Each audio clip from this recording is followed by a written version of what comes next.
Cảm ơn các bạn đã tới tham dự chương trình chia sẻ về, có thể nói là nội dung về cuốn sách mà Book Hunter đã xuất bản hồi đầu năm nay.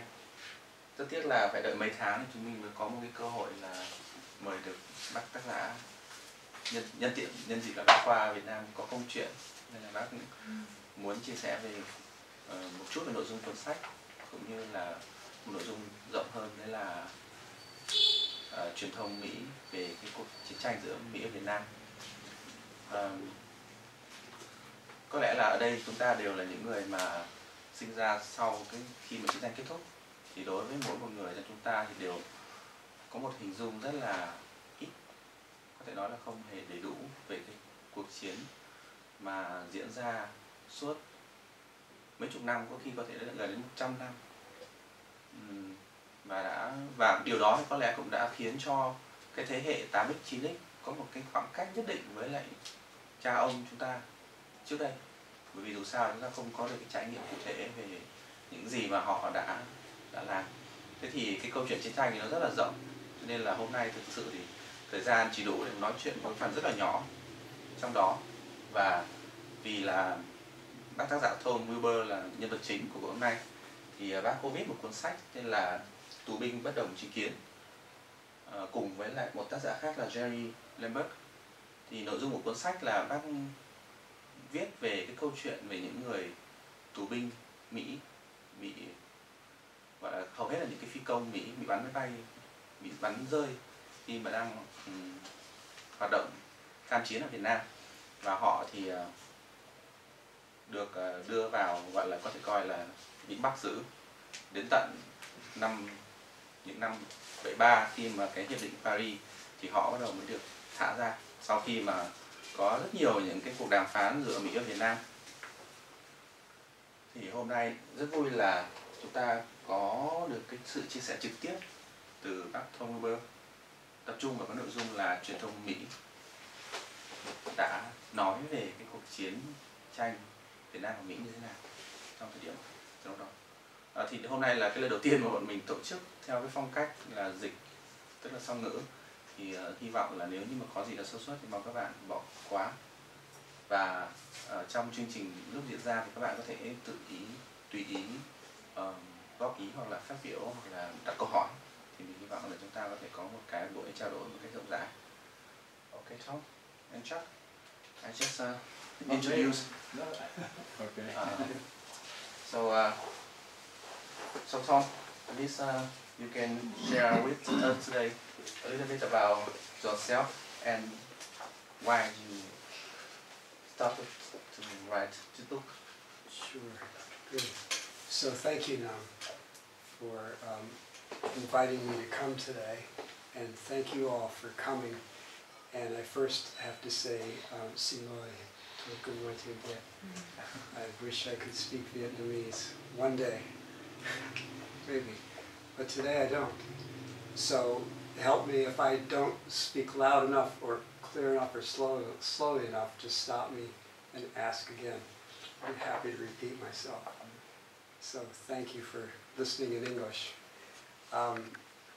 Yes, it means a lot to me to be in the room with you, and to think that. So it was when I talked with Chuck, I think it was around 2018, and I was doing a lot of research and coming up with information. I had no idea how to present it. Chuck said, talk with Jerry Lemke. And over in Apollo Prison Museum, he told me that.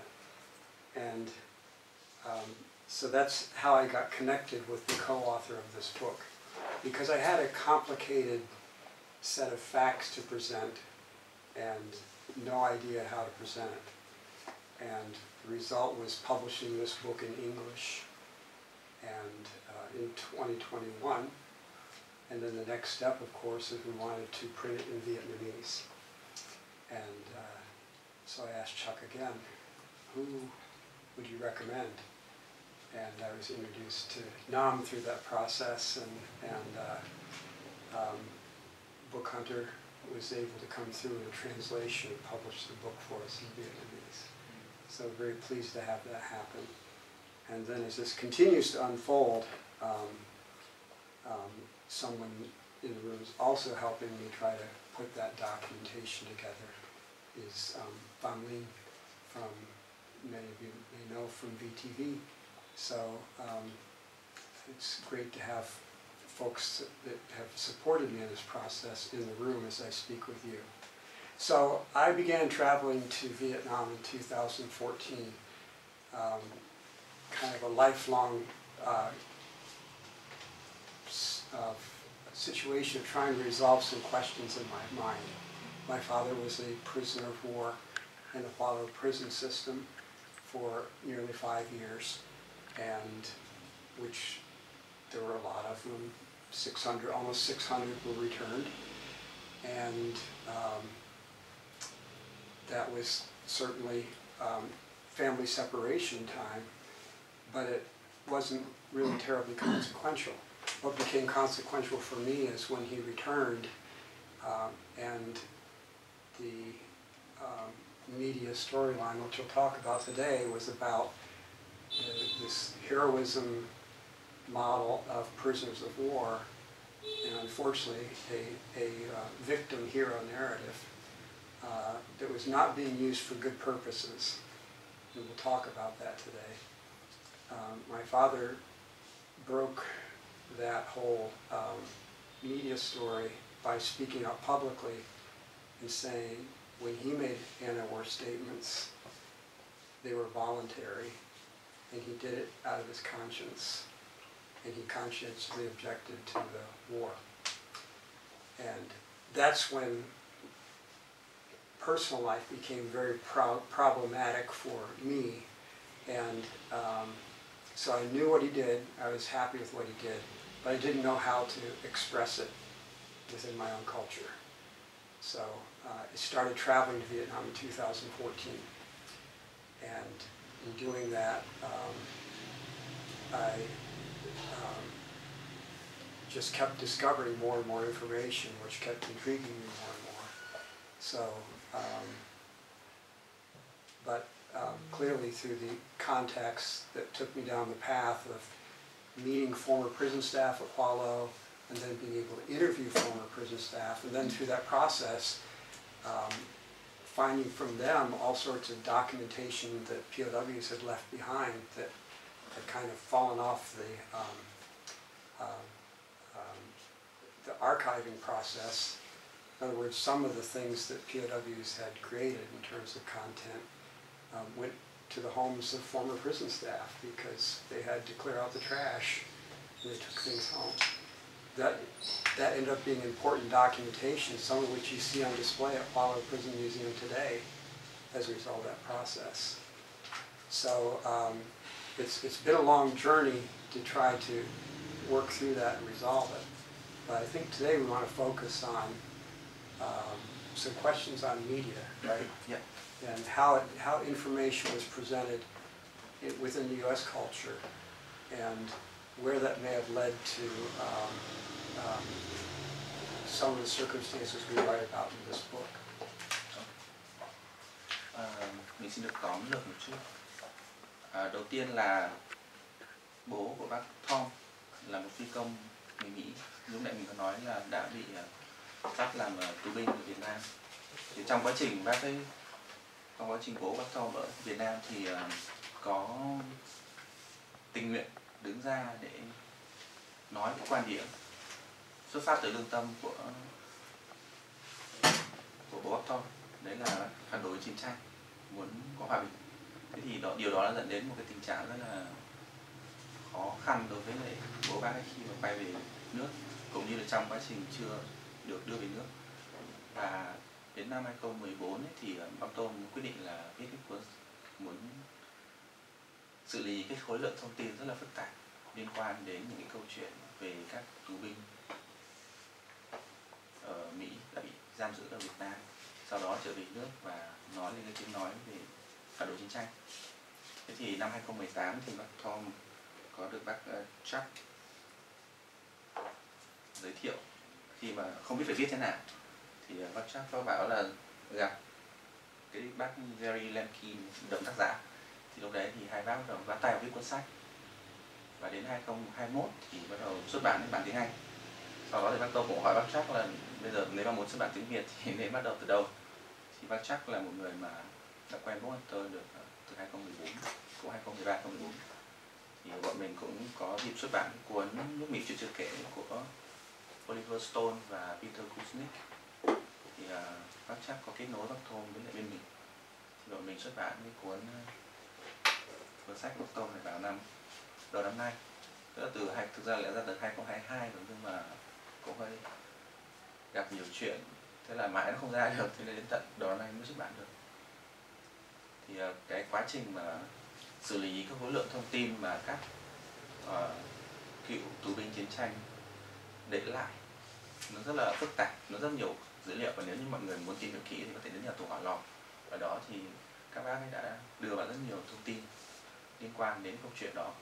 Thế nhưng mà hôm nay chúng ta chỉ tập trung xoay quanh cái vấn đề là truyền thông Mỹ nói thế nào về cái câu chuyện này.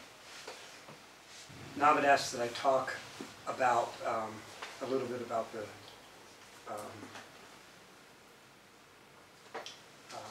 media approach, and I thought, knowing that you were coming, Chuck, I think I'd like you to say something about your experience when you were an intelligence specialist. What Americans often found is, and we found out after the war period, was that a lot of the information we're receiving was not really correct information.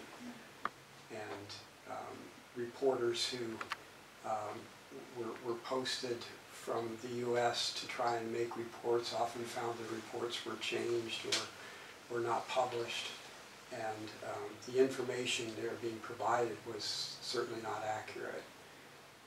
Chuck, your role is to understand information and report it accurately. What did you see with that? Well, as an intelligence analyst, my job was to try, with others in my other colleagues here in my section in Saigon, and the intelligence center it was called Combined Intelligence Center Vietnam, and we analyzed reports about the People's Army, their activities in southern Vietnam, about what we call the Viet Cong, about the local people and their attitudes. And the purpose of military intelligence is to provide accurate and precise and useful information to the commanders, the military officers who are making strategy and plans and determining the policy. So they need correct information. And so we were supposed to provide that correct information, and we were young and inexperienced, and we were trained, but that's all we had was training. And we thought that we could provide correct information, but in fact we were forced many times to change the information by the higher officers because it was negative. It was not good for us. It showed that the Viet Cong, it showed that the North Vietnamese soldiers and the units, they had a lot of support from the local people throughout southern Vietnam.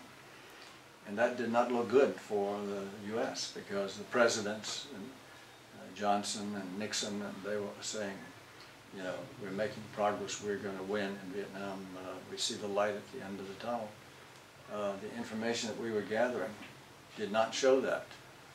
So we were required by the officers in charge of the center to go back and change it, or to manipulate it, or to soften it, to make it, to change the outcome so that it looked better for the U.S.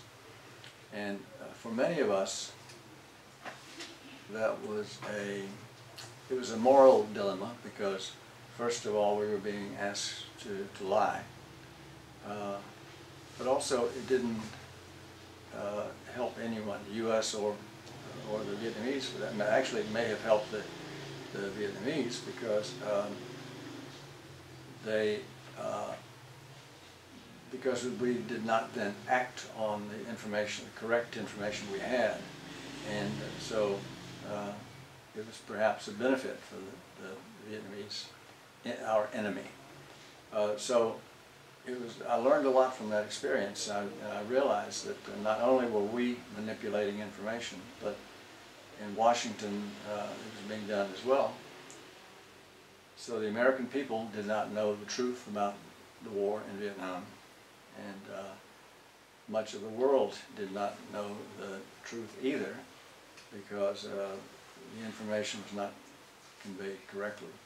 And of course that became clear to everybody in 1968 with the Tet offensive, the Tet Mo Tân Nam Sao Tam, when there was a great psychological victory, and the Vietnamese demonstrated that the U.S. had no control in Vietnam, no influence, no power. We could not force a result, an outcome that we wanted when the Vietnamese people did not support that. So it demonstrated that the war could not be won by the U.S. And that was what years? Specifically, that was 1968, January, February, and into March and April 1968. Yeah, yeah. So, Okay. go ahead. Bác Tom bắt đầu bằng việc là hỏi bác Chuck một chút, bởi vì cái câu chuyện là bác Chuck phải làm trong cái bên lực lượng tình báo của Mỹ lúc bấy giờ, thì cái câu chuyện mà bác Tom muốn hỏi là cái thông tin liên quan đến cái cuộc chiến tranh, tình hình chiến tranh chủ yếu trên miền Nam giữa Mỹ và Việt Nam. Thì có lẽ là mình quay lại một chút cái câu chuyện lịch sử. Ở đây chắc là chúng ta đều biết là cái diễn biến của chiến tranh từ năm 54 đến năm 75, đúng không ạ? Chúng ta có biết được là Mỹ gọi là đưa quân chính thức vào Việt Nam là năm bao nhiêu không ạ?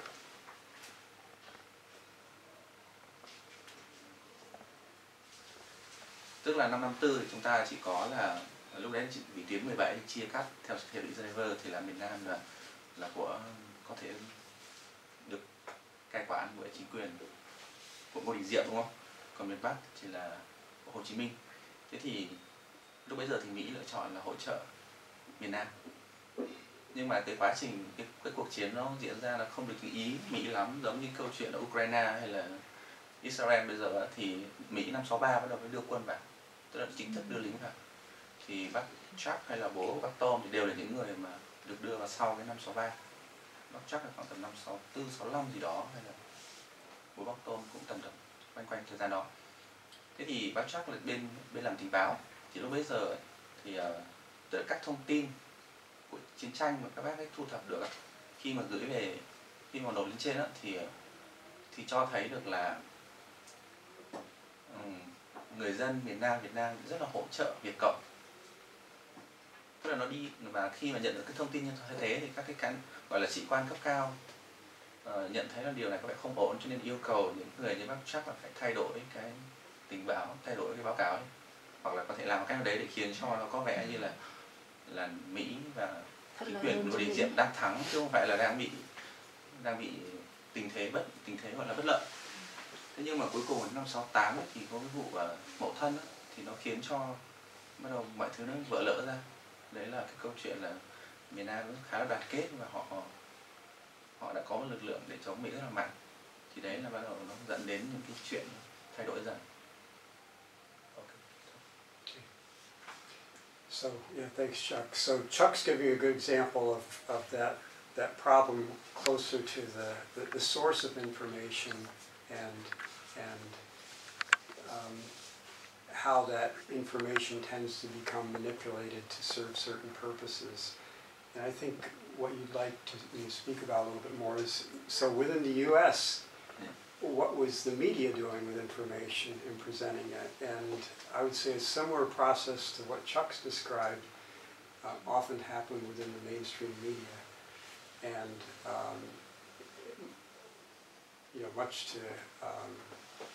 as much as an average American citizen wants to believe in their media, when you look back at what was going on, there was significant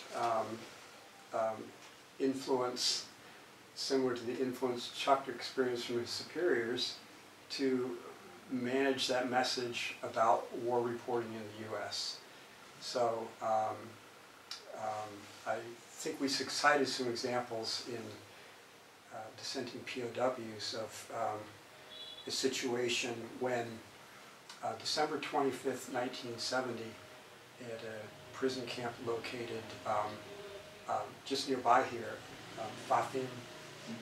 So so there used to be a prison there, which we discovered the remnants of what that prison was. And there was a prison camp, part of the Hanoi prison system for the captured pilots. And a Canadian television journalist interviewed 2 prisoners of war and filmed the interview and took the film back to Tokyo. And it was you don't do media today like you do it then, but it was filmed, processed, and then played, and then transmitted via satellite to U.S. news sources and played in this as an evening news special in the U.S. a couple of days later. The broadcast was edited and shortened by the networks a little bit, quite a bit actually, and presented as a half-hour television special report from Hanoi, interview with prisoners of war. And the CBS Evening News broadcaster, correspondent, when they broadcast Michael McClear's interview of these 2 POWs, signaled a lot to viewers before they even showed it to tell them they're basically going to see propaganda, and that's all that this is. One of the 2 POWs interviewed was my dad, and so I watched the thing, and I saw somebody who talked just like he did at home, and looked just like he did at home, except for the shirt, and talked very calmly and clearly about things. Certainly didn't seem forced to me. But here's what Charles Collingwood said. He signaled to viewers that they were about to see and hear, what they're about to see and hear is a communist propaganda stunt in which U.S. prisoners of war are being used as props. I'm paraphrasing what he said, but referred to it as the plight of the prisoners. Had become an issue in negotiations to end the war, and he warned the North Vietnamese authorities in Hanoi, I quote, "We're anxious to put their contention that all American prisoners of war in North Vietnam are well treated." Like, we know they aren't. What they were about to see, Collingwood advised, was a carefully controlled Christmas interview with carefully selected American prisoners. So then they got to hear what the prisoners had to say. So the media really did a lot to quell, whenever an anti-war statement came across for a prisoner of war, to immediately go to, well, it must have been forced, or well, they must have been tortured into saying something like that. And spent more time talking about that than they just listened to the interview and hear what they had to say. So that media management of the message, whenever a POW would make a radio broadcast, which was not often heard directly in the U.S., it was often heard in the radios picked up by troops here in theater, but certainly was picked up and rebroadcast by Radio Moscow or Radio Havana, and many people around the world would hear these recordings from prisoners of war making 2 or 3 minute statements critical of the war. And But when they report in the newspapers, they always throw in this question mark about the circumstances of what they did. I mentioned that where this became problematic on a personal basis for our family was on April 1st, 1973. My father went on a news program in the U.S. called 60 Minutes and was interviewed there. And in trying to confront my father with his anti-war statements, the interviewer named Mike Wallace played a section of, just a short section of a recorded radio broadcast from Radio Hanoi, where the voice was encouraging the fall 1969 anti-war movements, congratulating them for success, urging all Americans to write to their congressman, and encouraging the anti-war movement to continue. And Mike Wallace turned to my father and said, "Is that your voice?" And my father said, "Yes, that was my voice." He said, "So what were the circumstances under which you said that?" Trying to tease out this thing of maybe torture, bad treatment, or something. And he said, "Well, I can't recall exactly, but I can tell you it was voluntary." And that's what no one would ever hear when prisoners of war made anti-war statements during the war, is that they were making voluntary statements, and they weren't forced to do it. You know, clearly, early on, there were some who signed written statements in the early part of the process, and they can say that they didn't mean it, or they could always recant on that.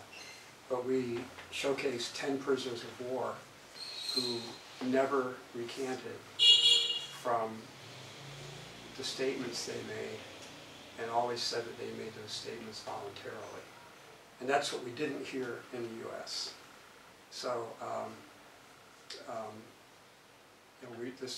this message that was overlaid was placed upon this consistently by the media in the United States. It went too long. Đúng rồi. Ở ngay bên cạnh trung tâm Hunter thì là cái pha phim, chắc một số bạn biết. Pha phim thì ngày xưa là nó là một trong các cái nhà tù trong cả hệ thống nhà tù Hà Nội, bên cạnh Hỏa Lò. Thế thì ở pha phim thì chính là chỗ mà bố Bắc Tôm cùng với một người nữa được giam giữ ở đó. Thì năm 70 thì một phóng viên ở Canada đã phỏng vấn bố Bắc Tôm và cái người bạn đó.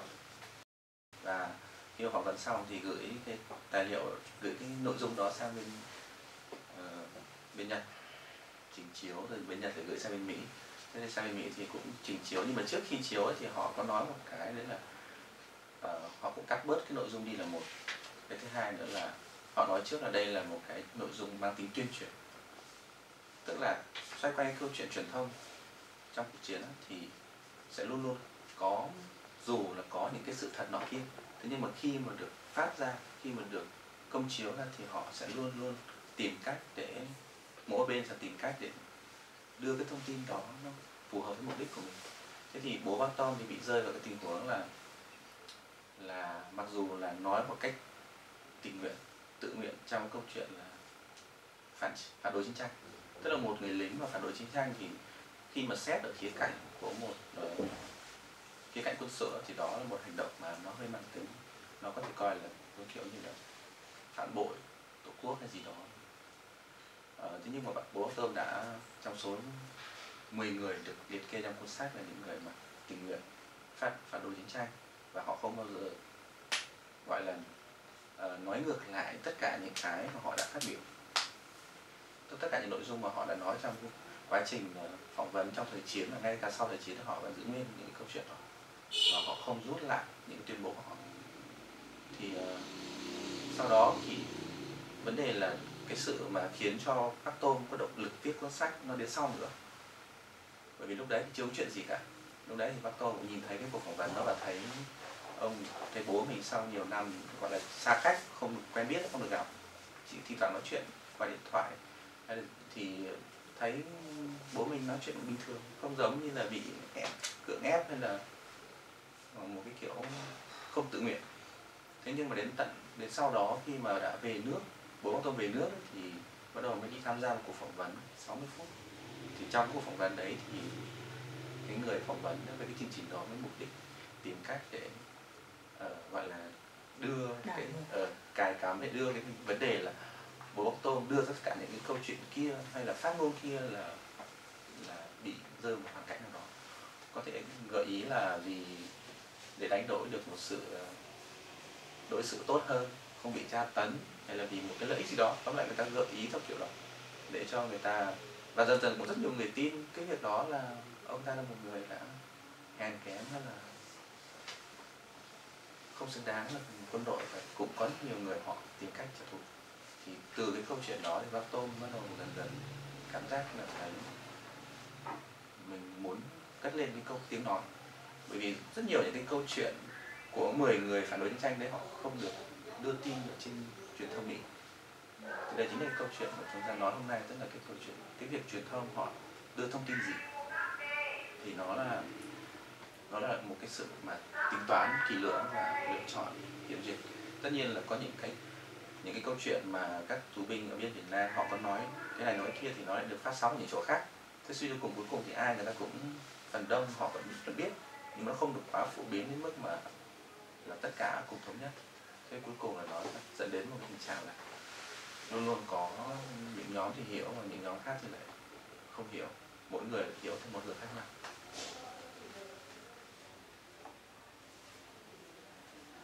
Thì nó cũng giống như câu chuyện là tình báo của bác Chuck lúc trước, tức là những cái thông tin đưa lên thì họ không phải tất cả mọi người đều biết một cách chính xác, và dưới đánh giá của bác Chuck hay là những người làm công việc đó thì họ gặp phải một tình trạng là cái vấn đề đạo đức, tóm lại mình nói thật hay là mình nói như nào đây, thì dần dần là có một số người họ từ chối, họ không tiếp tục để đi ngược lại cái quan điểm chỉ ý cá nhân của mình, còn có những người họ vẫn tiếp tục. Đấy là câu chuyện mà dẫn đến cái chúng ta tiếp tục theo dõi sau này.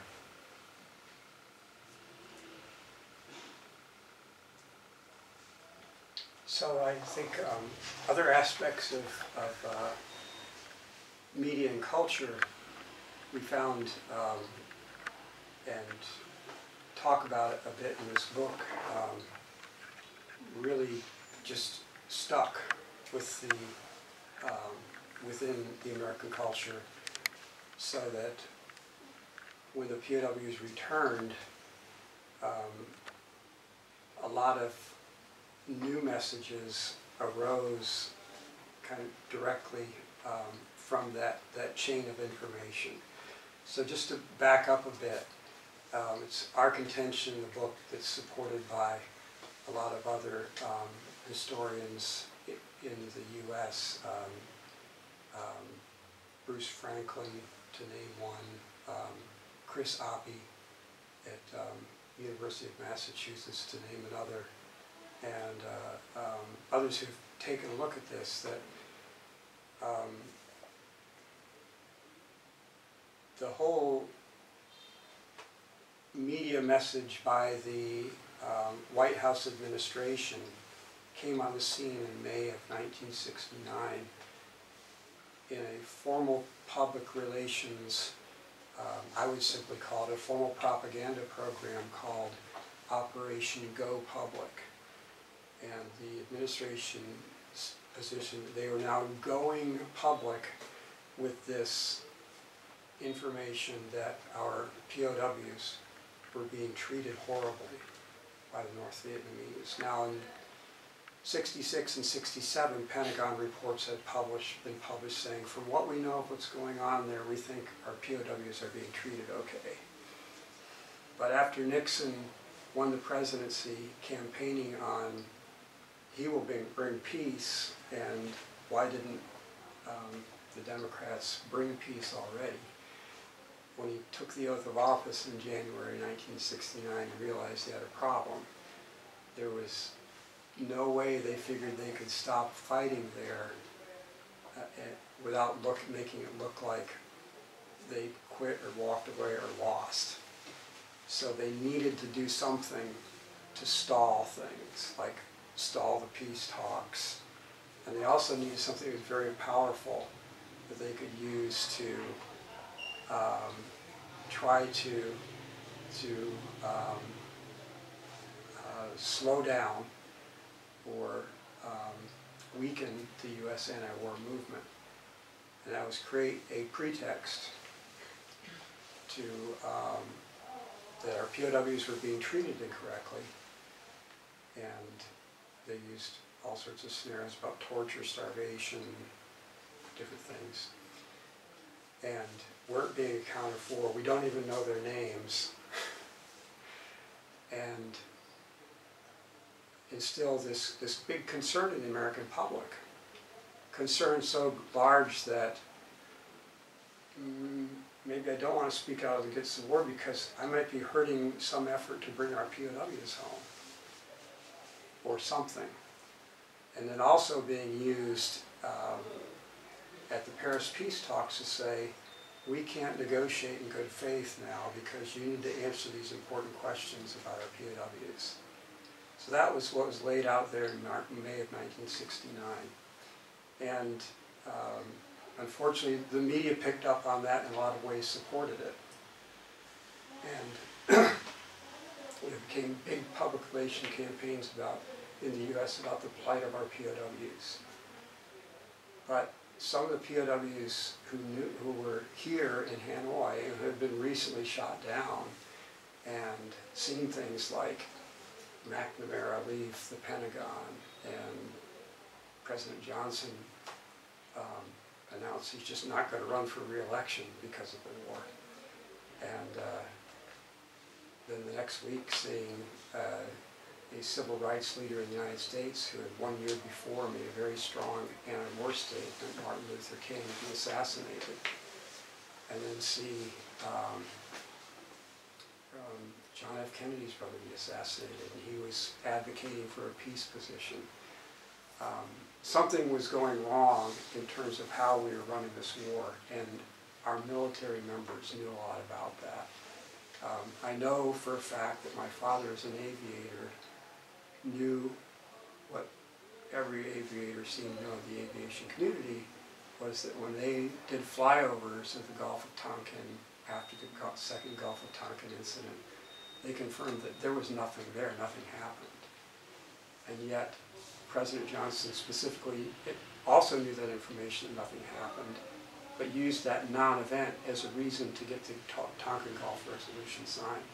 So our involvement, this information was coming public, and our military members knew that, and then some got shot down and they were here and said, what do we do with this? Because now we hear that suddenly our treatment is a reason to delay the peace talks, and it's a smokescreen. So our POWs that were in prison, many of them knew that. But the effect that had at home was that it now became a reason that the Nixon administration, Nixon and Kissinger, could use to now carry on this massive bombing campaign, accelerate bombing, even carry out secret bombing for a long period of time. So what they're trying to do is buy time to weaken the North enough that they could eventually withdraw and create the term Kissinger used, a decent interval from the time that the U.S. withdrew and the government in the South would fall and Vietnam would be reunified. And as long as that period of time was long enough, people wouldn't associate that with a U.S. president or as a loss. They were successful in that because that's what happened.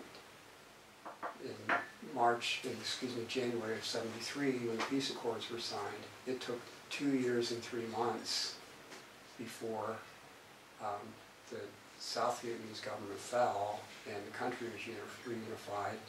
And although it was a different president for other circumstances, President Ford and the golf course basically supported this thing. Well, when we were there, we were doing fine. It's the South Vietnamese government that lost the war. So that started with this POW thing. One of the elements that started that whole process. And that's how our administration was using the POW issue. And again, the media picked up on that. Oh, I didn't know the talking off was not real. Well, there's a lot of controversy about that. Okay, I don't know about that. Thế thì cái câu chuyện về các tù binh chiến tranh hóa ra là một cái mắt xích rất là quan trọng trong toàn bộ cuộc chiến của Mỹ ở Việt Nam. Đấy là chúng ta biết là năm 63 thì Mỹ bắt đầu đưa quân vào, nhưng mà vấn đề là câu chuyện nó diễn ra nó không suôn sẻ lắm, nhưng mà các tổng thống Mỹ không muốn chấp nhận sự thất bại, cho nên là họ muốn tìm cách câu giờ. Và họ năm 65 thì họ có một cái chiến dịch gọi là công khai, tức là chúng ta biết là rất nhiều phi công hay là tù binh Mỹ thì bị bắt, không ạ? Ở Mỹ thì có thể coi là họ coi trọng cái tính mạng của các gọi là các người lính.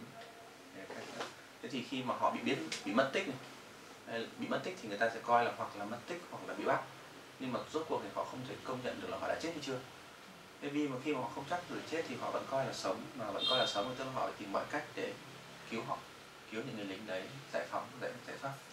Thế thì các tổng thống Mỹ lúc bây giờ mới nhận thấy đấy là một cơ hội để câu giờ, để kéo dài thời gian, để xem diễn biến, để làm cho người Bắc Việt Nam đuối, để không thể nào mà chiến tiếp được.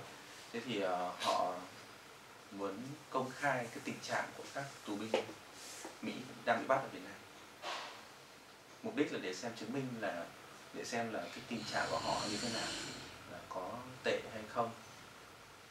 Và thêm nữa là ở chính ngay tại nước Mỹ thì đã bây giờ có cái phong trào phản chiến rất là mạnh. Tức là có thể coi là lực lượng quân đội Mỹ, gọi là lực chủ chiến ở Mỹ, gặp phải rất nhiều hoàn cảnh khó khăn. Khi mà diễn biến chiến tranh thì chưa được suôn sẻ lắm, thì ở nhà thì lại bị phản chiến nhiều, nên là đâm ra là họ rất là đau đầu. Thì họ muốn dùng những cái người tù binh đang bị bắt ở Việt Nam làm một cách để câu giờ thế. Thì họ mới yêu cầu công khai cái tình trạng, rồi thì tìm cách để đàm phán, rồi thì sau đó thì có thể coi như cái việc mà giải cứu những người lính Mỹ bị bắt đó là một chiến tích, một thành công, để làm cho có vẻ cuộc chiến mình nó thành công chứ nó không quá là thất bại. Thì dần dần thì cuối cùng là cái câu chuyện nó dẫn đến năm 73 thì là ký cái hiệp định hòa bình và giải cứu được những người lính, thì họ đã có vẻ là đã có một cái chiến tích. Xong rồi thì kéo dài thêm 2 năm nữa thì hóa ra là chính quyền miền Nam thua miền Bắc, chứ còn không phải là quân đội Mỹ thua. Thì đấy là cái diễn tiến mà họ muốn những người muốn làm truyền thông đấy cho người này nhận thấy. Thì toàn bộ đấy là cái diễn biến của truyền thông mà chúng ta có thể hình dung được cái mạch chính. So I can tell you more about the Gulf of Tonkin incident. Có một cái chi tiết, cái chi tiết về sự kiện Bắc Bộ thực ra là chúng ta cũng được học trong sách giáo khoa, nhưng mà mình thì không nhớ chính xác lắm. Chỉ biết là sự kiện Bắc Bộ thì là một cái vụ mà bên phía Mỹ thì lựa chọn nó là cái cớ để leo thang chiến tranh, ném bom miền Bắc các thứ. Thế nhưng mà như bác To lúc nãy có nói thì nó là một cái câu chuyện nó không có thật, mình thấy hơi ngạc nhiên, bởi vì là những người lính trong cái phần ở trong gọi là trong hàng không, máy bay các thứ, họ bảo không có cái chuyện. So Tom, can you tell a detail about that? Right. So this is just another case study like Chuck described of gathering the real information and having it manipulated and changed before it goes to the top to tell a more favorable message. The president was looking for some reason to get some authorization from Congress to escalate, and it looked like they had something. But the field reporting in this case, flyovers from U.S. aviators over the scene, provided contrary information to support anything like that. And so the confirmation I have, other than reading about in history books, is a couple of weeks ago, I had a couple of phone calls with a guy named Jim Stockdale, whose father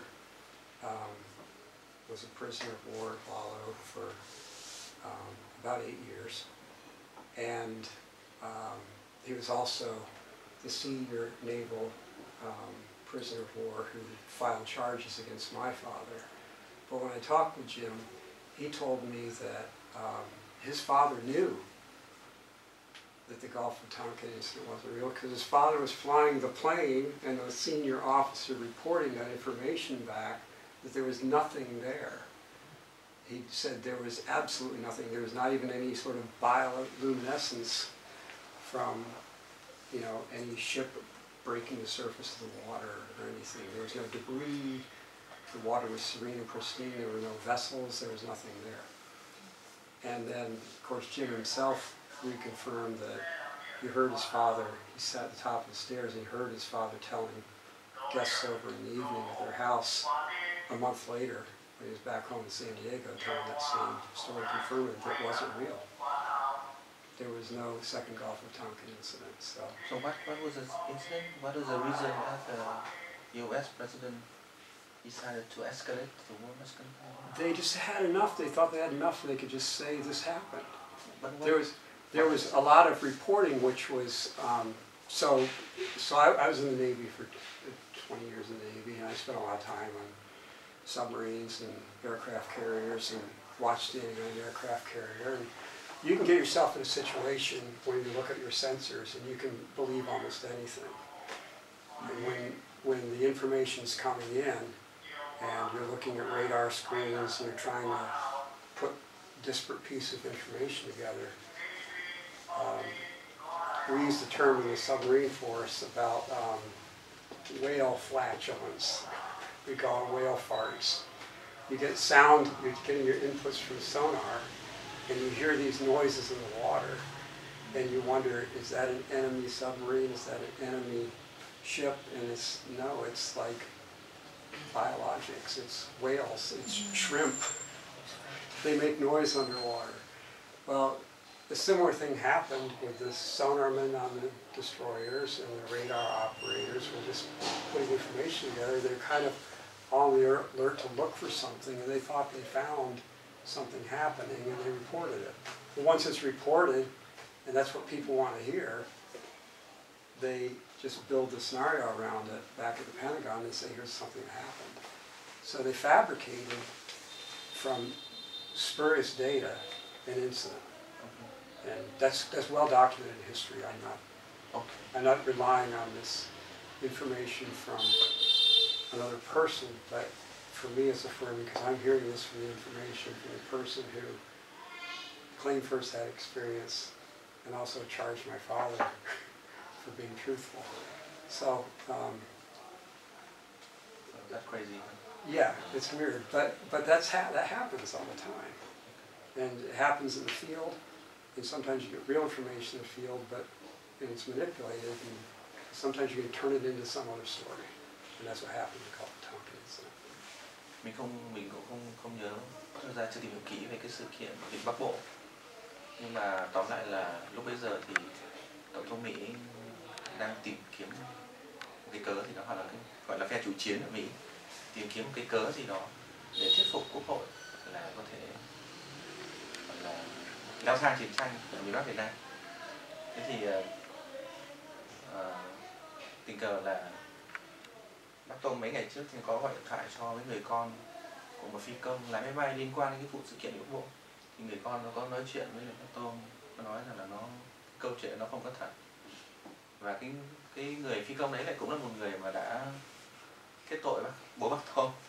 Nhưng mà sau rồi thì sau đó thì người con của người đó lại nói rằng là cái câu chuyện đó, câu chuyện sự kiện Bắc Bộ ấy không có thật. Tóm lại thì bây giờ thì cũng là cái thông tin này là bác Tom cũng lấy được từ thứ hai. Trên Wikipedia thì em vừa search thì là có cái sự kiện đấy thì là có 2 cuộc đụng độ. Cuộc đầu tiên thì là được cho là đã xảy ra, nhưng mà cuộc thứ hai là đã được chứng minh là chưa từng xảy ra. Báo cáo Hải quân Mỹ đã dựa trên hầu hết tín hiệu liên lạc đã bị diễn giải sai.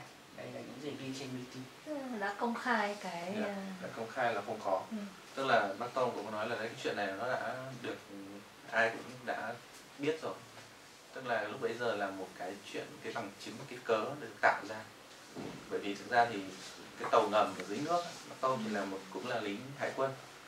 Thì cái chuyện nó bắt được cái thông tin radar ở dưới nước thì nhiều khi tưởng là của quân địch, nhưng thực ra nó là con cá voi. Đôi khi việc người ta diễn giải thế nào đó lại là cái mục đích của người ta thôi. Người ta thấy tức là anh có đọc một số tài liệu, nó có rõ ràng và chứng minh là cái cuộc tấn công thứ nhất là có và phóng ngư lôi.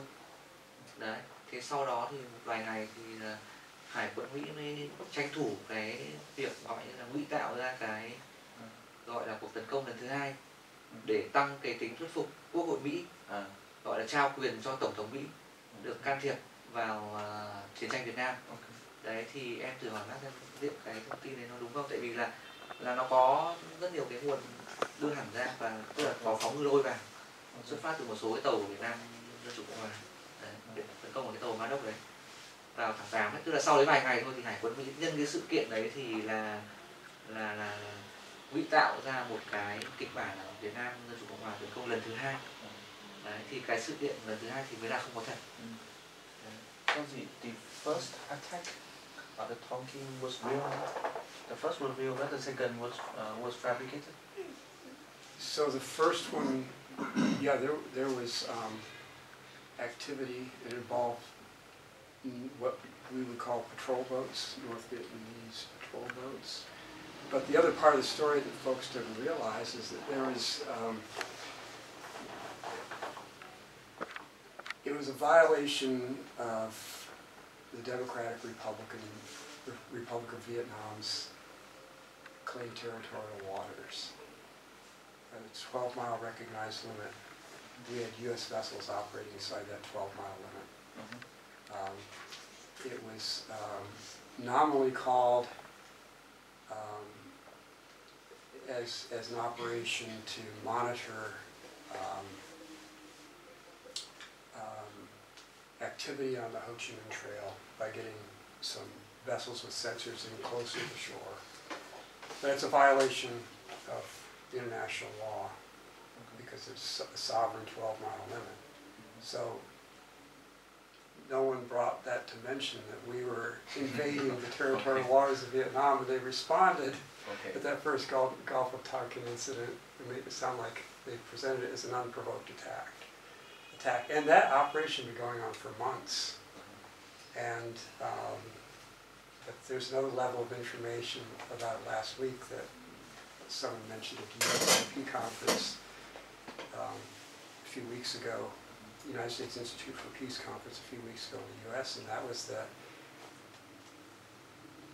there's a more interesting story behind that about how the CIA was running that operation. So there was some really bad work going on. I'll just say it that way. And it was a violation of the Democratic Republic of Vietnam's sovereignty. It was an invasion, and there was a reaction to it by Vietnamese defense forces, and that was the first Gulf of Tonkin incident. And that had been going on for weeks. So it had been provoked by the U.S. A lot of stuff didn't get into the media for years in the U.S. So getting back to the media, for whatever reason, that wasn't being reported. Just the information shaped why we need to authorize more money to escalate this war. Okay. Yeah. Tức là lúc đấy thì vấn đề là gọi là chiến hạm của Mỹ lại xâm phạm vào cái vùng lãnh hải của miền Nam, của miền Bắc Việt Nam lúc bây giờ. Cho nên là cái việc mà có phản ứng từ tàu tuần tra của Việt Nam Dân Chủ Cộng Hòa là bây giờ thì không có gì lạ. Vấn đề là cái cách diễn giải của chính phủ Mỹ lúc bây giờ thì lại bỏ qua cái chuyện là mình đã xâm phạm vào cái lãnh hải người ta, nên người ta cái chuyện người ta phản ứng là dễ hiểu. Thì đấy là cái vấn đề. Còn đúng là cái lần một có phản ứng, có đúng rồi. Còn vấn đề chủ yếu là cái chuyện người ta muốn tìm một cái cớ là lần vững đạo thế. No, right. Yes. In 2016, I think. 2016. 16. Daniel Ellsberg came here to visit. He wrote he was responsible for the Pentagon Papers, and then he also has written other books. One was called Secrets, but about CIA and military intelligence. But so Daniel Ellsberg was in Hanoi, and he wanted to meet with General Võ Nguyên Giáp, and Giáp said okay, and so they met, and amazingly, I was invited to that meeting because I'd been with Ellsberg, and also Peter Kuznick was here at the same time, and so and Lady Borton was invited to that meeting, and at the meeting, General Zapp said to Ellsberg, "Is there anything you want to discuss? Anything you want to ask about her?" And Ellsberg said, "I've always questioned the Gulf of Tonkin incident and what happened." And he said, "I don't believe that the way the U.S. announced it was honest, was correct." And he said, "In fact, I could see no evidence." And at that time, he was working for the government. He said, "I saw no evidence that happened." And Zapp said, "What happened was," he said, "there was U.S. ships who came into Vietnamese territory, and he said there were patrol boats, Vietnamese patrol boats, who had the mission and the authorization to protect Vietnam's shoreline, and they were allowed to repel any foreign boats, unauthorized craft coming into Vietnam's waters. And so 2 patrol boats responded, and one of them fired a torpedo, and it went past the American ship. And he didn't say if it was intended to go past or if they didn't fire it correctly. But anyway, it just went past, and that was it. That was the only incident. And then the captain then relayed some information, but very confusing information about it. He didn't know what happened. He was not sure. And so, but that's what General Zapp said to Ellsberg.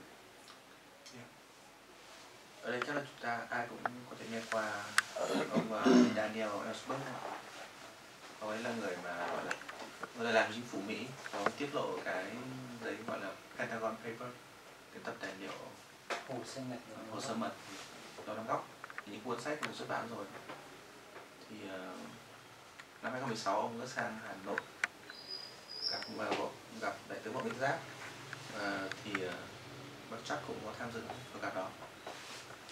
Thì bác Giáp có hỏi Ellsberg là ông muốn biết có cái vấn đề gì ông cần thắc mắc không, thì Ellsberg có thắc mắc một chuyện mà mấy năm nay vẫn cứ thắc mắc, đấy là cái vụ sự kiện được bộ đấy nó lại chính xác là gì thì tôi không hiểu. Thì mọi thông tin ở bên kia, bên Mỹ nhận được, bởi vì chúng ta biết chính phủ Mỹ vận hành như thế nào đúng không ạ? Có cái thượng viện và hạ viện là bộ quốc hội để họ quản lý mọi thứ, họ quản lý dựa trên thông tin, dựa trên cái hiến pháp, nói chung là dựa trên những cái thỏa thuận mà họ vận hành đó. Thế chính quân đội có muốn làm gì hay là tổng thống muốn làm gì thì cũng cần tuân thủ một số quy định. Thì họ có nhiệm vụ là giám sát các hoạt động của quân đội cũng như của tổng thống để đưa ra thêm cái phản ứng cho chính xác. Thì câu chuyện là họ không nhận được thông tin đầy đủ về cái vụ Vịnh Bắc Bộ đó, họ không biết là có chuyện gì xảy ra. Thì ông Giáp có nói lại với Ellsberg trong buổi gặp đó là hôm đấy thì có 2 cái tàu tuần tra của Việt Nam Dân Chủ Cộng Hòa, là nhiệm vụ của họ là bảo vệ tất cả những, cứ khi nào có tàu bên khác xâm phạm thì họ có quyền được phòng thủ. Thế thì họ thấy một cái tàu của Mỹ thì họ cũng bắn một cái tornado, cái quả gì, chắc là như lôi gì đó, nhưng mà họ bắn lệch. thì không biết là cố tình bắn lệch hay là do bắn không chính xác. Còn lại là ông Giáp cũng không nói chính xác là tôi cố tình bắn lệch hay là tôi bắn không chính xác, chỉ biết là bắn lệch, bắn trượt qua thôi. Thế thì cái thuyền trưởng của bên tàu Mỹ cũng thấy có chuyện này cũng không biết chính xác là chuyện gì xảy ra. Tóm lại vấn đề sau đó thì cái chuyện leo thang nó diễn ra. Thổi lên tất cả chúng ta chỉ biết vậy thôi. Đó là cái nội dung. So that's a good discussion on how misinformation or disinformation is used, and then of course the media maybe doesn't have the resources or whatever, or is being managed in a certain way, and it just then amplifies that information. That's what's heard, and that's what people then believe is the truth, and that serves its own purposes. I think so. Another thing you've asked me to mention is how the media kind of imprinted this war into America's awareness, and so what we're discussing is some of the kind of raw material elements for doing some sort of imprinting, and when just a couple more of those raw materials, just to lay them out in front of you, is that when the POWs returned, so the peace accords were signed, and I was at a meeting at USIP on February 16th of this year, celebrating 50 years after the peace accords were signed, which also happened to be on the day that 50 years prior my father had come home, and we actually had our family reunion. So I celebrated two things that day. But John Negroponte, a retired U.S. diplomat, spoke, and I mean, certainly not known to be someone from the left, but he just laid it out there and said, so the title of the peace accords was a misnomer. It should simply be called the American Withdrawal Agreement. He said, because that's all it was. And in some ways it's refreshing to hear somebody from his background saying that 50 years later. But at the same time, knowing that that's what they were doing, the Nixon White House is trying to position as something completely other. So they came up with a very strong media program called Operation Homecoming, and they're going to use these POWs that they'd used as pawns to actually keep them as POWs longer so they could extend, do more destruction, and then walk away as these heroes, and welcome them all home and focus the American attention on that rather than, did we just win this thing? We just walked away from it. Rather than Okay. just take the attention away from, we couldn't win a war. And we walked away. And so Operation Homecoming was there to take attention away. Nixon coined the term peace with honor, so our focus is on what we got. Peace with honor is what we got. And there was just a big public relation campaign for the POWs then, which kind of set this tone for American culture that we aren't going to admit we lost, and if we did, it was because of some other reason, and we're victims of something, and fed right into this kind of grievance victim culture. And you had all those elements come into play. And the American media, and then this POW issue that had been used to delay the withdrawal and extend the war was so successful that the government decided to say, well then let's make the next issue those missing that we don't know about, and exaggerate the MIA issue and set the stage for using that as a reason now to delay reparations and dealing with all these war legacies, and which ended up 22 years later, normalized diplomatic relations, and then 5 years, 6 years after that, normalized trade relations. But that was another issue evolving from the POW issue, is that, well, we have all these MIAs that are unaccounted for, and we want you to do a full accounting of those MIAs. And once you do that, we'll talk about other things. Is that impossible? Yeah, so those are the elements that are there, and then, so what did the American media do with that? Well, certainly supported a lot of the messaging, but also the entertainment media really picked up on that with movies, Rambo, Deer Hunter, everything to kind of focus on that type of grievance narrative. The one memorable scene to me is in the movie The Deer Hunter. If you're in the audience watching that movie, you're being kind of washed with this idea that, yeah, there are people still there somewhere, and they aren't going to come home, and they're imprisoned in some way, and they're playing Russian roulette for sport for their captors. I mean, a lot of very powerful images in the media which kind of keep this thing alive, and then led to, along with that, this development of the black POW-MIA flag, the only flag besides the U.S. flag required by federal law to fly on the American flagpole. And I've heard it, historian Christian Hoppe call it the flag of shame, that we're doing something like that because, again, it's based on pretext for the situation. So all these elements that kind of started, some of them tracing directly back to the POW-MIA pretext, are tied to a lot of the cultural elements you see in the media after the war. Okay. You can simplify what I just said. So, thế chúng ta đều biết là người dân Mỹ thì tiếp nhận mọi thông tin về chiến tranh Mỹ và Việt Nam hầu như là một cách thụ động từ truyền thông Mỹ, đưa cho họ cái gì thì họ sẽ tiếp nhận hầu hết cái phần đông, qua phim ảnh, qua sách, qua các sự kiện. Thế thì chính phủ Mỹ lúc bấy giờ thì rõ ràng là khi mà nhận thấy là khó giành chiến thắng được thì họ đã chuẩn bị sẵn cho một cái câu chuyện họ kể theo cái cách họ muốn.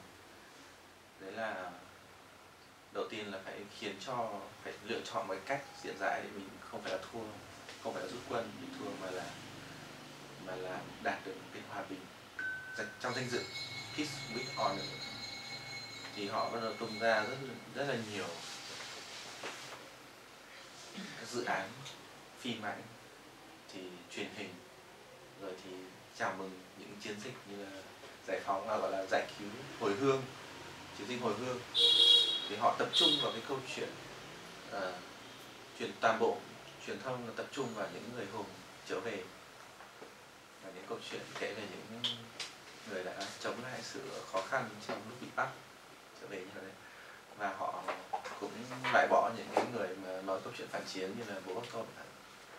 Bên cạnh đó thì họ lại tập trung xoáy vào những cái gọi là mất tích khi tham chiến, mission in action, tức là trong khi những người lính đang hành động, tóm lại là không biết đi đâu.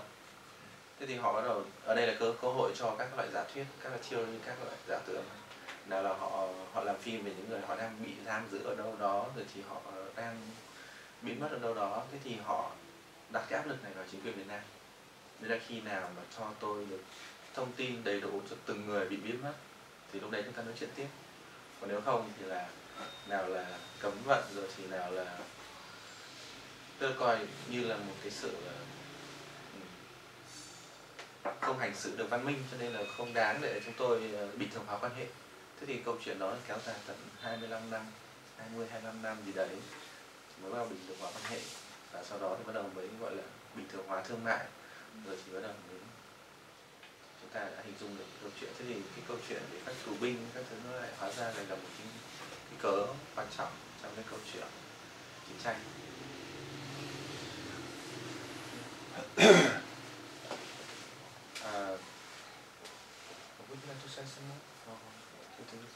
Có thể mọi người có ai có câu hỏi các bạn có thể chia sẻ hoặc là câu hỏi tùy.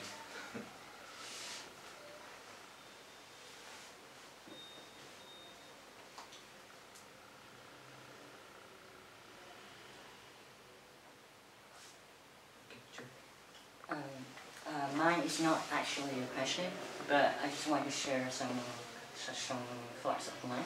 Sure. One of the few books that I read in Vietnamese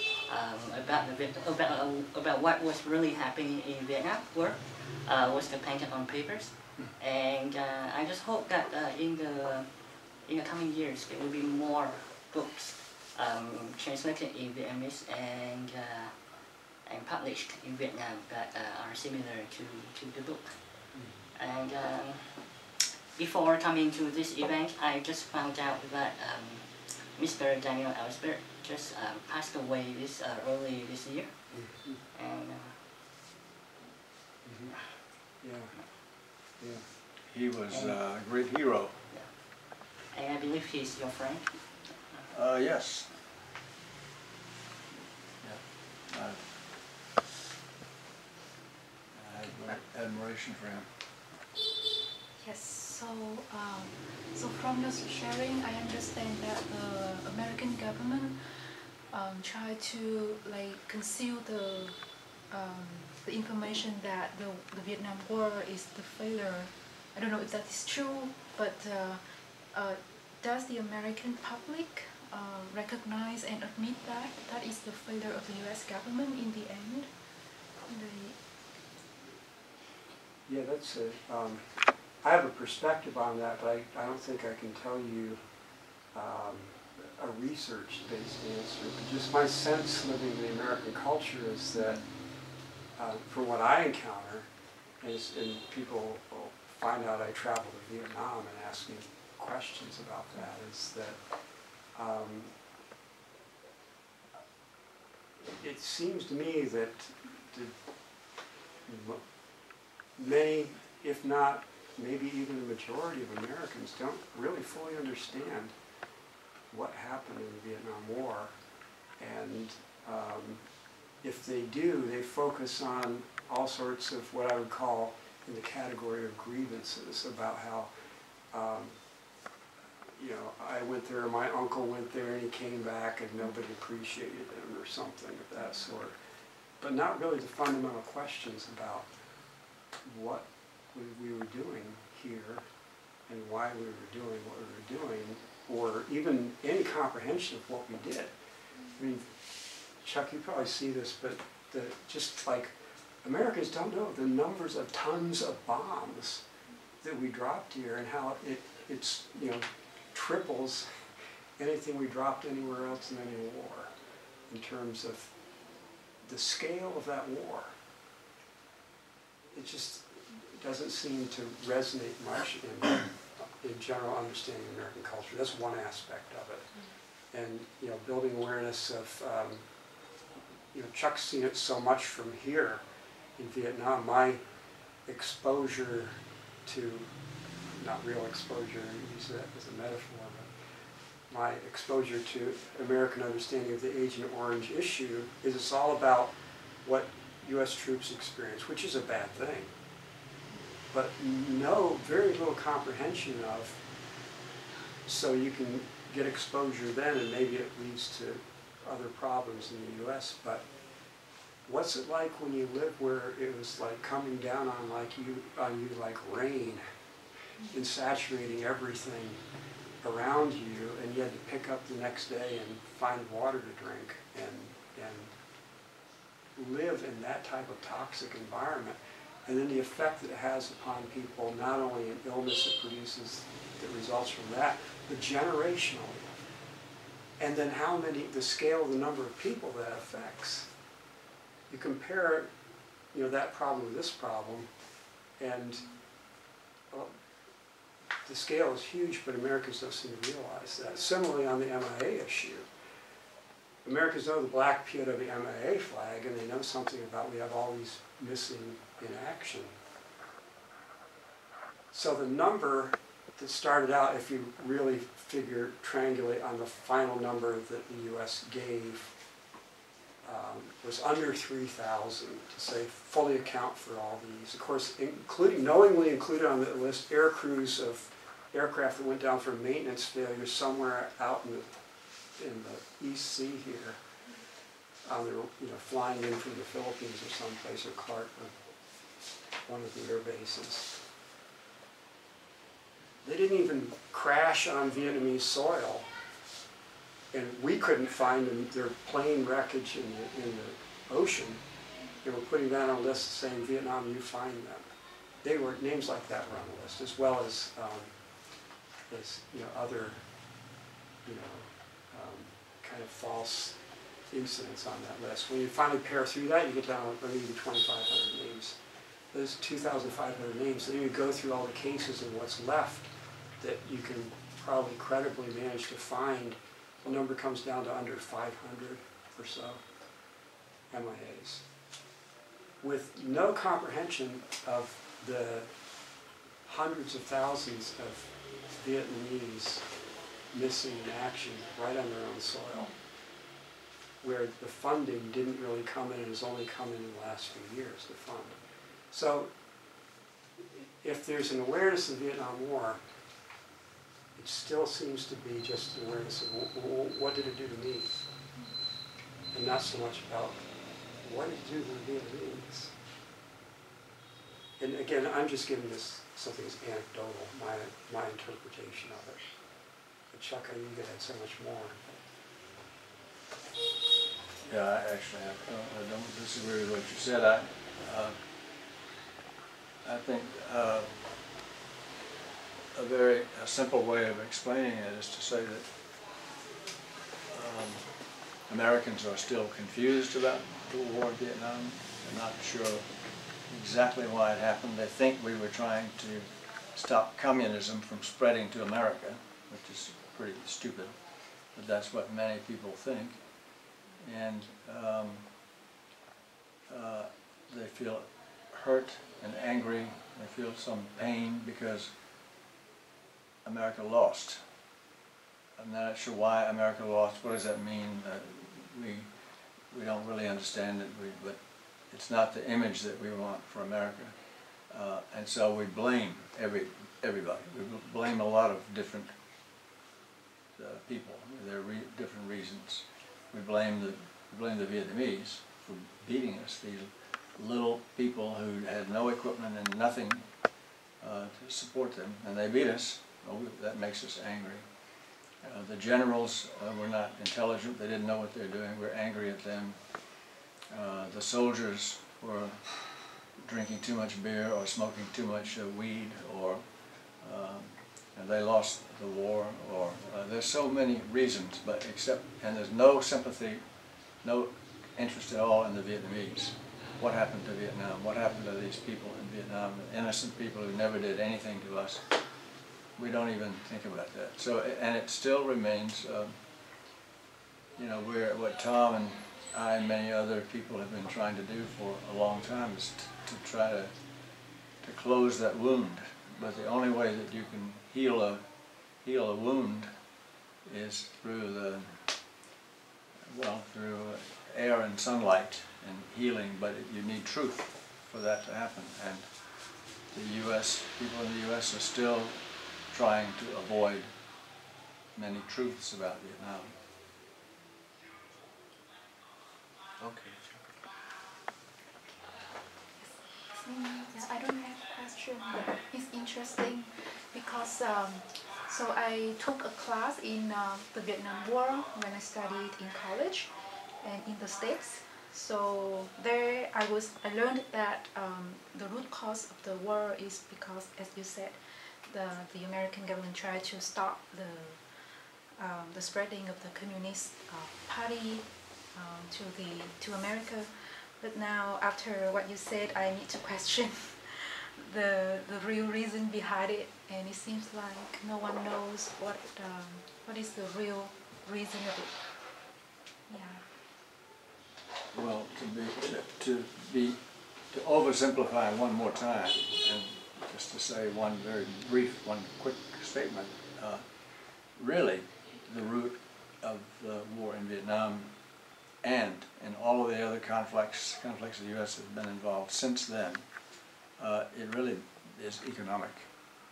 It's resources, it's oil, it's other means to wealth, which a country like America thinks we think we have a right to those resources anywhere in the world. And so if we don't get them through trade agreements or through investment or through working with local citizens of that country or sometimes a corrupt government, if we can't get it that way, then we'll send the military into the country, and that's another way. And of course, we always say we're defending some people who have been egregiously wronged. Look what happened, and we're trying to protect them. But in fact, we're looking out after our own interests, and it has to do with economic greed at the root, the very, very root of everything. I see that quite similarly in that Vietnam and subsequent conflicts, and I participate in some of the subsequent things, but it comes down to greed, aversion, and delusion, and the management of those things and good doesn't result from that. So it's the economic greed and the reasons behind that, and then the amount of energy focused on creating hatred and aversion through that process by vilifying a culture, treating an enemy culture as subhuman, and then to make all that happen, just create all this delusion to cover it all up. And I don't know when good things happen when you're doing that. And yet, the part of that delusion is the defense that we are the force of good in the world, and we're defending democracy or something of that sort. It's, for me, it feels quite hollow. Như vậy là qua đoạn chia sẻ của các Tom và Chuck thì chúng ta có thể nhận thấy đầu tiên là ở khía cạnh của người dân Mỹ, nhận thức của họ như thế nào về cuộc chiến tranh giữa Mỹ và Việt Nam. Thì đến thời điểm này thì có thể nói là nhận thức của phần đông, đây là dựa trên cái nhận định riêng của hai bác, đấy là nó còn rất là hạn hẹp ở chỗ là ví dụ nó xét trên các vấn đề, ví dụ vấn đề chất độc và da cam,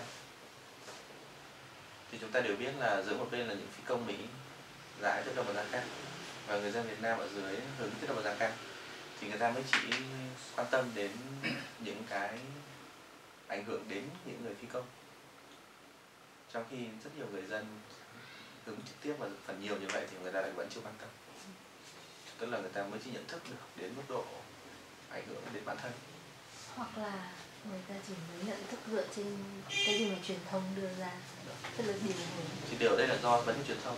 Tất nhiên đây chúng ta đều biết được là nó ảnh hưởng đến từ cái phần đông người dân bình thường, họ chỉ tiếp nhận một cách thụ động từ phim ảnh, báo chí. Bên cạnh đó thì ví dụ bên cạnh đấy thì câu chuyện liên quan đến gọi là những cái người lính bị mất tích, thì bên Mỹ chỉ tập trung vào những người lính bị mất tích, có khi là trong số có 1-2 nghìn người đó, có rất nhiều người là họ còn mất tích ở ngoài biển mà chẳng liên quan gì đến chiến trường Việt Nam, trong khi Việt Nam có hơn 100.000 người lính cũng đang mất tích nhưng mà họ cũng không hình dung đến, tức là dựa trên những cái tìm hiểu lịch sử sâu xa của nước Mỹ thì chúng ta cũng có thể thấy được bên đó có lẽ là đầu tiên là đến từ một cái cú sốc khi mà trước khi lựa chọn gây gọi là tham chiến ở Việt Nam thì họ nghĩ rằng họ đang đi làm một câu chuyện rất là dễ. Họ nghĩ rằng là với một đất nước rất là lạc hậu thì cái chuyện với cái sự vũ khí tối tân và chiến lược chiến thuật các thứ luôn luôn thành công, làm gì có chuyện là không nhanh chóng đè bẹp được ý chí. Nhưng rất tiếc là khi mà họ gặp phải thất bại và thì họ bắt đầu đổ lỗi cho nhau. Tướng thì đổ lỗi cho tình báo thì đổ lỗi cho lính thì nói chung là với tất cả những câu chuyện đó thì dẫn đến cái chuyện là hai bác đều nhận thấy là có những cái quyết định hơi khó hiểu. Thì có thể một số những cái lý do đến từ cái sự không chấp nhận được một cái cú sốc như vậy khiến cho các quyết định sau này đưa ra nó hơi không có logic lắm trong cái câu chuyện xử lý hậu quả chiến tranh, kể cả cái việc thừa nhận. Để mà mọi người đều nhận thức được chính cái sự thật đó thì cần đầu tiên là một sự thừa nhận và công bố một cách đầy đủ toàn bộ cái diễn biến của cuộc chiến. Có ai có thêm chia sẻ hay là câu hỏi gì cho?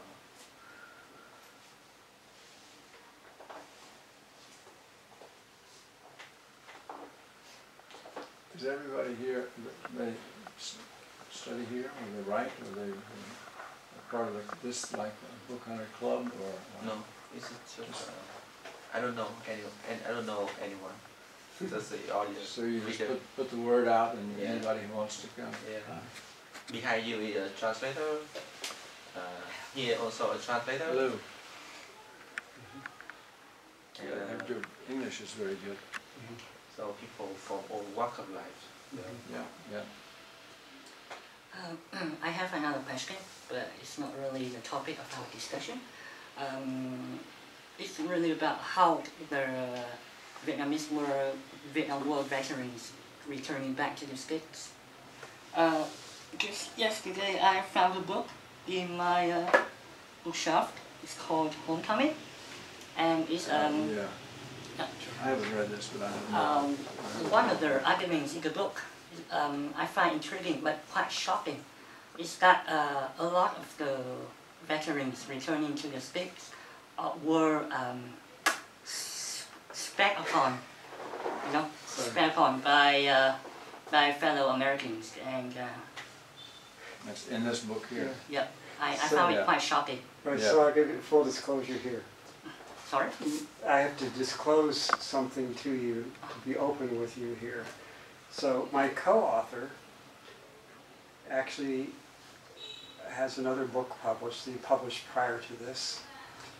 And the title of the book is The Spitting Image. Oh. And Jerry Lemke did extensive research with his graduate students because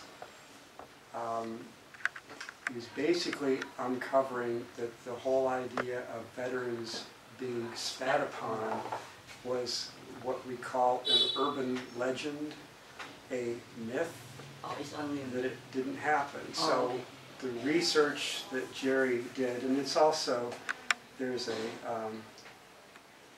video that I like, a movie called Sir No Sir, by David Zeiger, and Jerry Lemke is in that movie as well, and explains that he had graduate students do research, and he did research himself, and they scoured all sorts of databases of U.S. news, local newspapers, everything at the time. They found not one incident of any news article reporting that there was a homecoming thing for some veterans and people spat on or anything of this sort. There's no evidence of that happening. Of course, you can argue, well, sure, that's something that happens really fast, and who's going to be there with a camera to catch somebody spitting on somebody? I bought this book long ago, but I haven't read it. Sure. But I'm saying that there's no reported evidence in the period in all the newspapers in the U.S. that anything like that happened. plus when they tell the story, and the story seems to be repeated in the same format, that I came home from Vietnam, flew into the San Francisco airport in my uniform, and this hippie woman met me getting off the plane, and was holding a protest sign that said "baby killer" and spat on me. Probably they were insulted, and then they were actually not literally spat upon, but like insulted. Well, just to finish the scenario, is that that's not how U.S. soldiers came home.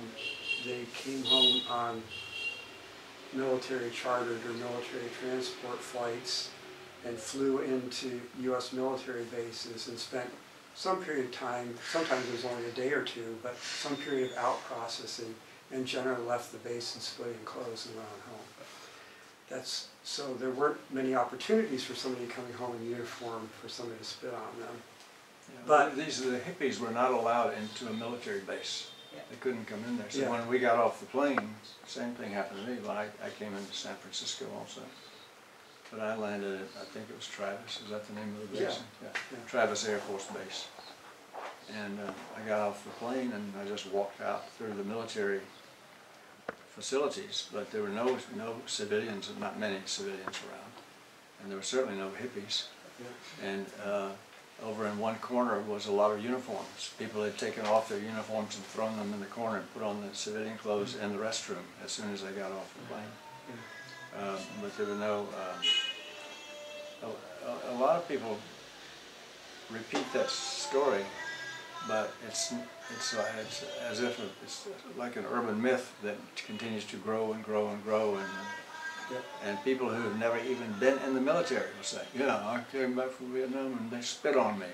Yeah. Well, they were never in Vietnam. They were never in the military. There are a lot of lies about that. Yeah. Very strange. Yeah. So people pick up on that, and they know they can get sympathy from them by telling a story like that, and the story just expands. So I posit that a lot of that happened with the POWs too.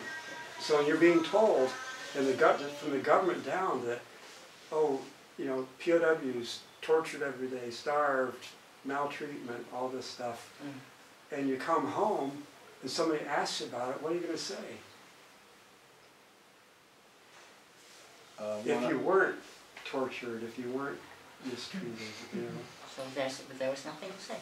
But you're going to say, yeah, or go along with the storyline or something, like they spat on me, you know, because you're hearing all these spitting stories. Similar POWs heard all these torture stories, so they had to kind of go and say something along those lines, because they would be upsetting this victim-hero myth that is held out to the public, which is so strong it lives today in all this support our troops stuff we have in the U.S. It's, you know, take attention for what the military is doing. It's our troops. And if you criticize what the military is doing, you're criticizing our troops, our core troops. And it's the POWs in the Vietnam War that were that kind of, were those political pawns. So I'm just saying that this, it's kind of the nature of individuals to embellish whatever they did or seek sympathy, and that's an easy one to grab onto. I was spit on. When I left Vietnam in 1967, after 1 year in the U.S. Army here, I got on the airplane in Bien Hoa, and we flew out of the airport, and as the plane went up, the pilot announced, "Gentlemen, we have now crossed the international boundary. We are now outside of Vietnam airspace. We are in over international waters." And everybody in the plane cheered. Finally. So we were happy to leave Vietnam safely. But so the plane, we settled down, and people started to sleep a little bit, and we got comfortable, and the flight attendants were beautiful young women. We were happy to see them. And then they started passing out up and down the aisles this booklet, And it was a beautiful magazine type publication. And the title of it was Why You Were in Vietnam. And so I started to read this, and page after page, beautiful photographs of GIs in small villages, helping little poor children with their teeth, you know, fixing their teeth, or cooking some meals for them, giving them meals, or teaching them. And it was wonderful. And so all the text was explaining U.S. policy to try to liberate these people and try to give them freedom to live democratic lives and to be happy and to improve their economic situation, which would not be possible under communism. So that's why the U.S. was there, and thank you for your service. You've done a wonderful job to help these people. And at the end, you know, it's beautiful photographs, and that's why you were in Vietnam. Well, from a lot of American soldiers, that's all they knew. Well, that explains it. Okay, now, good. Now I know why I was here. Now I know what I was doing. Now I know why I was killing people. Okay. You know, but that was part of, going back to Tom's theme, that's the part of the propaganda, part of the manipulation through media of what people are thinking. And so soldiers went back and they had some idea, okay, I was doing something good in Vietnam. Yeah, that's it, I was doing something good. Yeah, okay.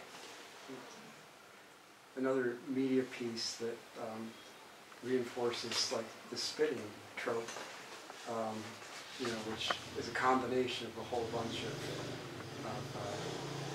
of tropes, but I mean, you know, these kind of embellished stories that influence people's thinking is the PBS documentary series on the Vietnam War by Burns and Novick that came out, what, 2015 or 16 now, I think, in time frame, but a 10-part series, and very dramatic history documentary, supposedly, of the Vietnam War. When they got to a discussion about that, and by the way, I think Chuck and I know several folks from the anti-war movement that were interviewed for that movie, and of course they then, what I use the term, cherry-picked their interviews to only portray them answering questions about what they felt bad about, and made it appear that there was a lot of misgiving on among the anti-war movement about their involvement, and kind of supported these images, negative images that people have about that. So when they showed something and mentioned something about people returning home, they showed this few seconds of very grainy footage, black and white grainy footage, you know, like old film footage of people standing with these protest signs outside a military base, right outside the gate, and you know, ready to confront these troops as they came out the gate. And you know, the documentary continues on, but it shows that image. That image that they used was not newsreel footage or film footage of the period. It was from a 1977 or 1978 movie called Coming Home, which was, you know, a very technical color movie, and they you know, reworked the footage to make it like it was old grainy footage, and the movie line was about something like that happening, but it wasn't real. It was for an entertainment movie, but they're presenting it to the public as making you think it's like newsreel footage. That's quite immoral. And I'm just saying that type of thing, it just reinforces then people talking about being spit on or being called a baby killer or something like that. Very powerful media. Yeah. Use of media. Thực ra thì thế, có lẽ là dần dần thì chúng ta mỗi người cũng đang cảm giác được là mình đang bước vào một cái thời đại mà cái số lượng tin giả hay là số lượng thông tin sai lệch trên mạng rất là nhiều, và có lẽ đó cái tình trạng này sẽ ngày càng tăng. Cái câu chuyện về truyền thông ở thời chiến tranh Mỹ Việt Nam nó là một cái thời rất là sơ khai, rất là nhỏ, vì cái chi phí với lại cái để mà làm ra được những cái thông tin theo hướng nó rất là đắt, cần nhiều đầu tư. Nhưng bây giờ thì càng ngày cái việc tạo ra những cái tin giả hay là ảnh giả thì nó rất là dễ.